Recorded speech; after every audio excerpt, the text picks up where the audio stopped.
Are you someone who is quiet, shy, and introverted, especially at work? Today, we're going to talk all about communication skills, and I'm going to share with you 3 mistakes that I notice introverted, quiet professionals tend to make at work and how you can fix them.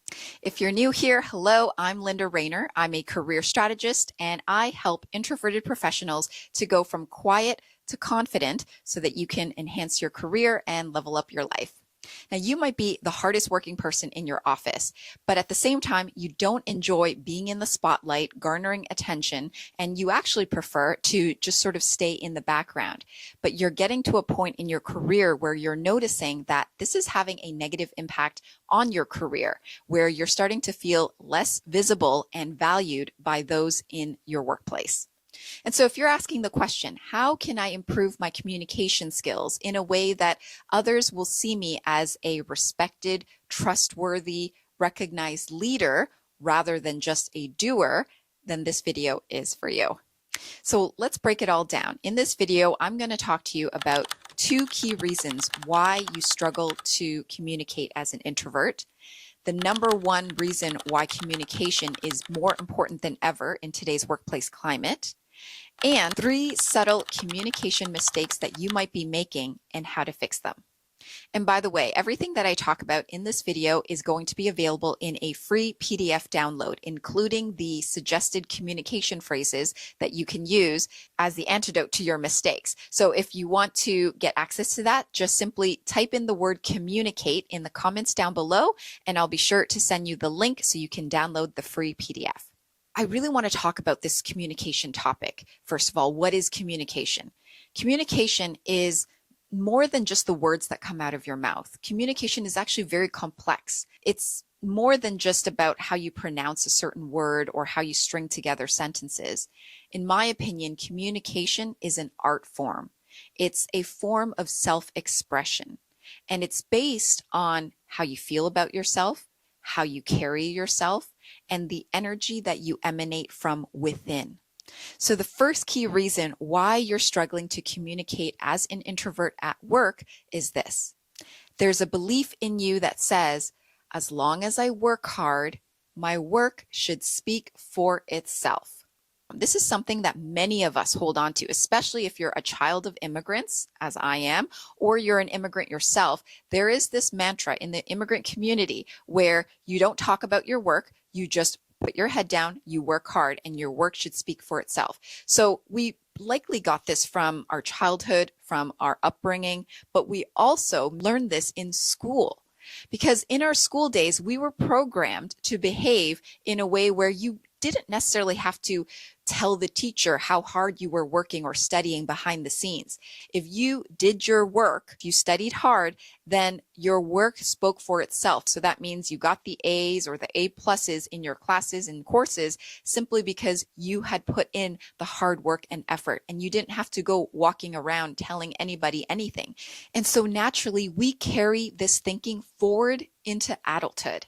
We naively assumed that as long as we work really hard, we grind away at our jobs, that our bosses, our managers, they'll take notice and they'll eventually give us the promotions and the salary bumps and the opportunities that we deserve. This actually does work, but eventually it hits a certain point. You get to a point, usually at the mid-manager level, which is where a lot of my clients are at, where they notice that they start to feel stuck and stagnant in their careers. They notice that they're not getting the opportunities to move up further beyond manager level, such as senior manager or director or C-suite, as easily as they did before to get to where they are.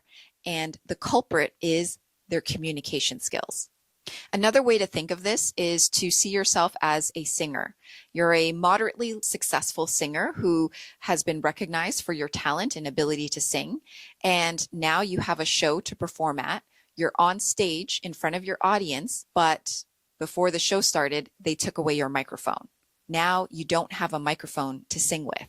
Even with the best voice and the best talent, if you have that many people in the audience, they're not going to be able to hear your voice. It doesn't matter how talented you are.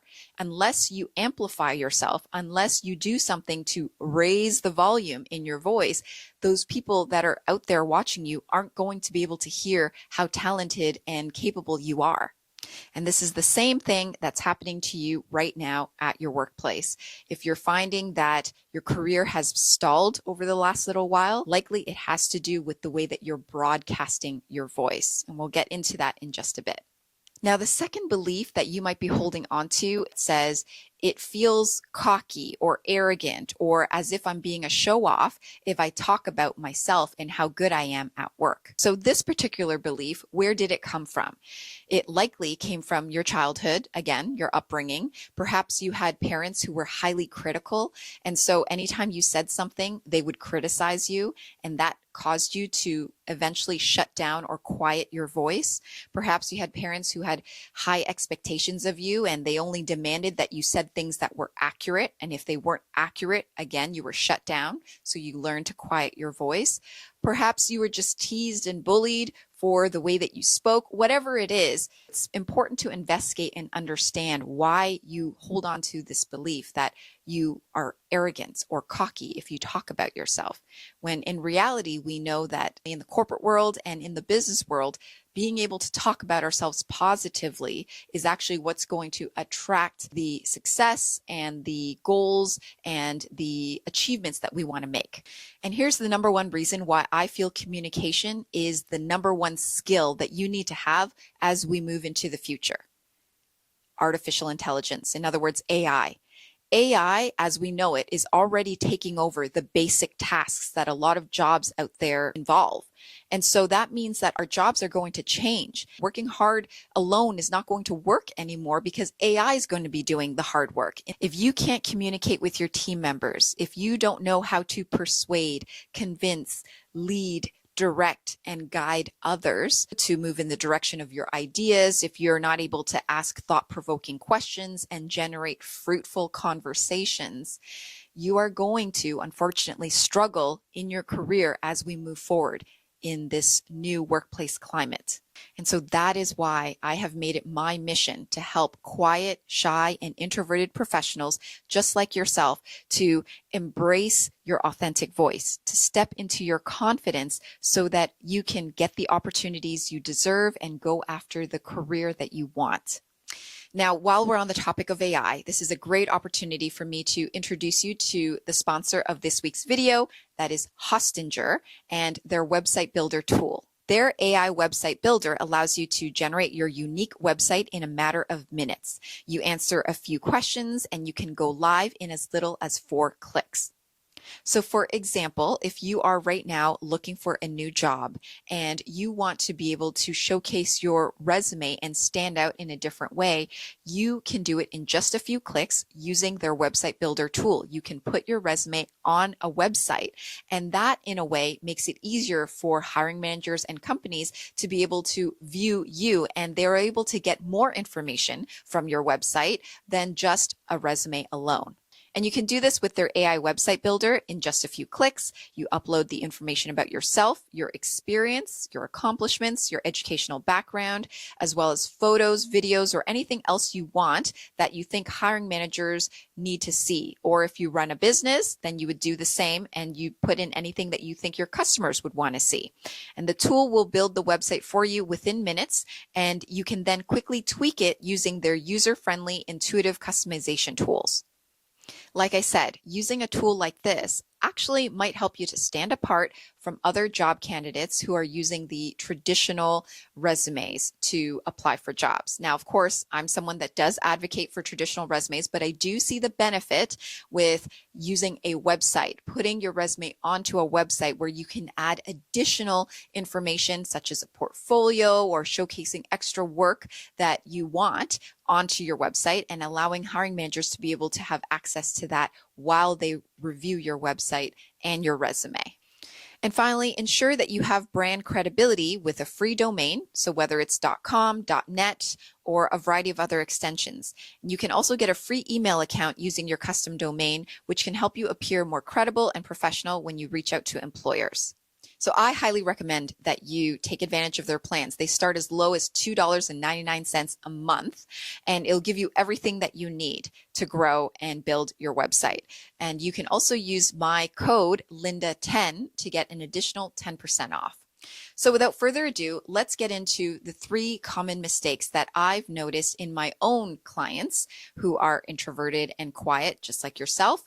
And these are very subtle. These are things that you might not have thought of them before, but once you start to recognize that these are mistakes and these are things that you can shift and change, you'll start to approach your communication completely differently. And I've been able to help my clients through their communication, land job offers, get promoted into higher level roles, and enhance the way that they communicate with their team members, with their colleagues, and with their managers. Mistake number 1, you're overusing the word sorry. In other words, you're being overly apologetic, unnecessarily. Growing up, we were raised to be polite and we had to say sorry when we did something wrong or we made a mistake.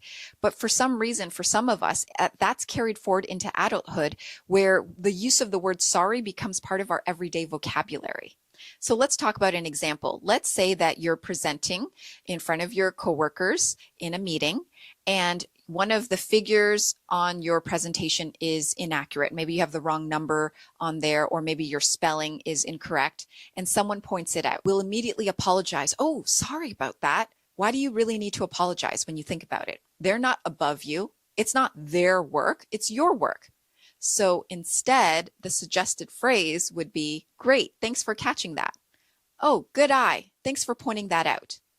You see the difference between being apologetic and saying sorry for a mistake that you made that you shouldn't necessarily apologize for versus thanking someone for pointing out something and being at the same level as them. You're not putting yourself underneath them. And the reason why this is not a good thing to do is because subconsciously you're making yourself smaller than the other person.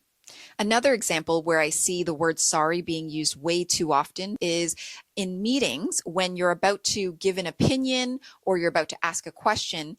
I find that the word sorry for some reason is prefaced before you ask the question or before you give your opinion. So for example, you might say, sorry, but I just wanted to add something. Or you might say, sorry, but I just wanted to say one more thing. Why do you need to say sorry? There is no reason to apologize for having an opinion or having a question. So instead, the suggested phrase would be, I also want to add, oh, there's also something I'd like to say. This is a point that I want to make. Whatever it is, and then just say it. Or if you had a question, I have an additional question. Not sorry, I have an additional question, just I have an additional question. I have a question. You see the difference? One comes off as more confident, the other comes off as apologetic. This is such a subtle, nuanced little feature that if you shift, you will see yourself changing in terms of how you feel about yourself, and you'll see others reflecting that back to you. And as an additional tip, I also like to add a compliment before I give my opinion or question. So let's say you have a question about something, you can point out another colleague's question or opinion and say, I actually really liked Maggie's point there about blah, blah, blah, blah, blah. Or I think it's a great idea what David said about blah, blah, blah, blah, blah. Now I have an additional question. And there's something I want to add to that. You would say that after you complimented them.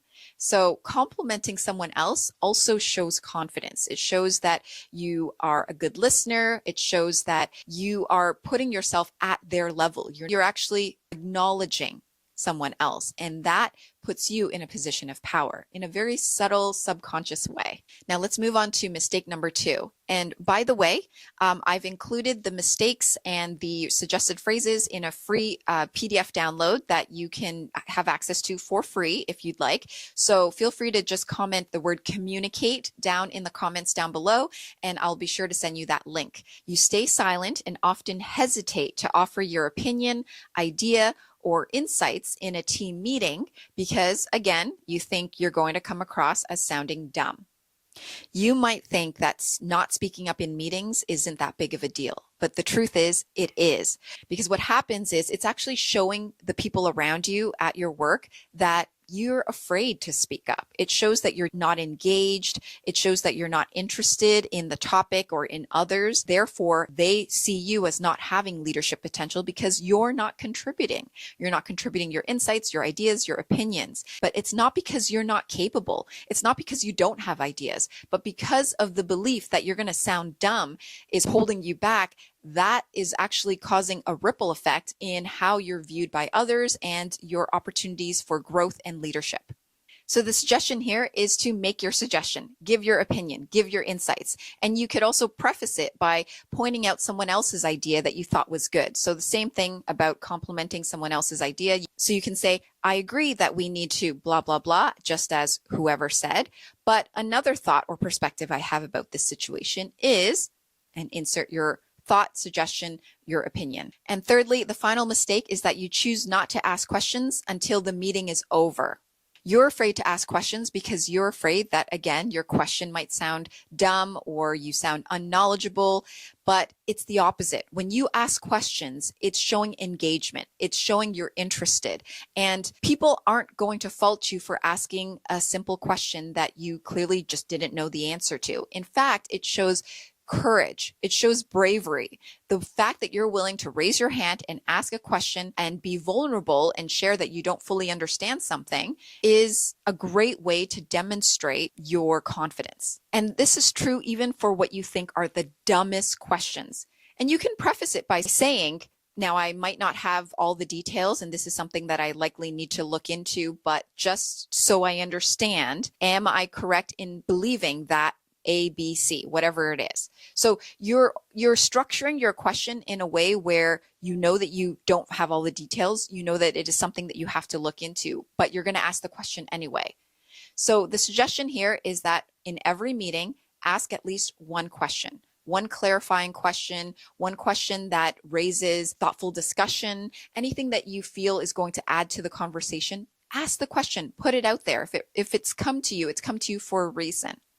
Okay, so there you have it. Those are the 3 common mistakes that introverted professionals make at work in their communication. And if this is something that you struggle with and you want the suggestions that I offered you today, feel free to, again, type in the comments, communicate, and I will send you the direct link to the PDF that you can download where you'll get all the information from today's video.